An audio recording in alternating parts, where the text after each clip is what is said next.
Like T.I. is a lyrical genius again.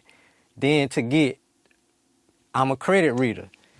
I know what him and Toomp gonna do. Well, I ain't gonna say I know what they gonna do, but I just know it's gonna be some jamming shit. Right. The first time I see T.I. on the Manny Fresh, I go to that. The first time I see T.I. on the KLC, I go to that.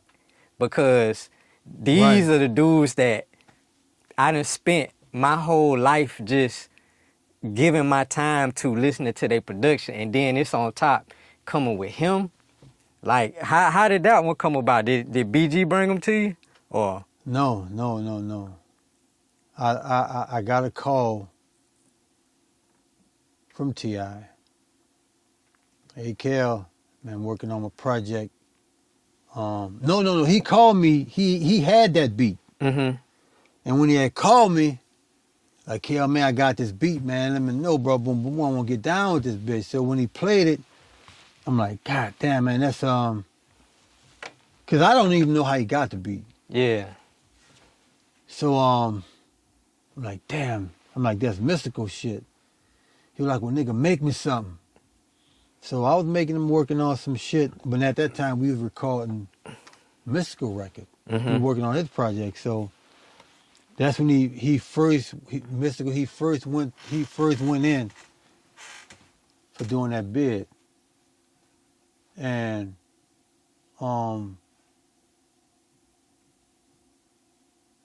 I never forget. He left out the booth. He was doing a song on my album called "Holla at Me," and so he was, because it was for his record though. So we were finishing up for him. So what he said was, "Shit, I'm gonna lay this verse, and when I get out of court tomorrow, we gonna finish up, because that's when Jive staff and all them was coming. Like Toy Green was down here. She was his A&R.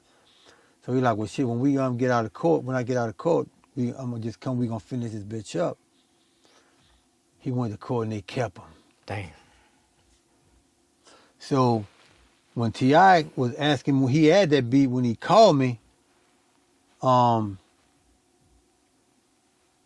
he just called me following up. And like, hey man, you gonna keep that bitch? T.I. said they kept him, huh? I'm like, yeah. I'm like, shit. So Fiend was originally supposed to do the hook. Mm. And he wound up doing the hook. At that time, I didn't know they was gonna put BG on it. I didn't hear it until mixing. So I went to I went to Atlanta in Patchwork, and when I heard it, I'm like, yeah, I like that nigga, because Tip, he really, one thing I can say about my production is that it's gonna change how you fucking rap. Yeah.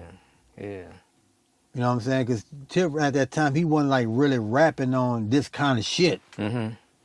If you listen to his flow on here and listen to the flow on his other records, it's totally different. So when I heard that motherfucker snapping on that bitch, He cut the fool. and then I heard BG verse, He cut the fool. like, yeah. And I was like, man, I figured that, man, this should have been a single, nigga. This is the perfect follow-up for Move Bitch. Yeah, like I was saying, man, that's that type of shit as a fan that you live for. Like T.I. on the KLC beat. You know what I'm saying? It's like, that's crazy. That's crazy. As a fan, I went to that first when I was reading the credits, and I was like, yo, this here about to be crazy. And I think that's probably the first album me and Fresh produced on together. Yeah. It's either that one or the Trina album. Mm. That Trina record was hard as fuck too.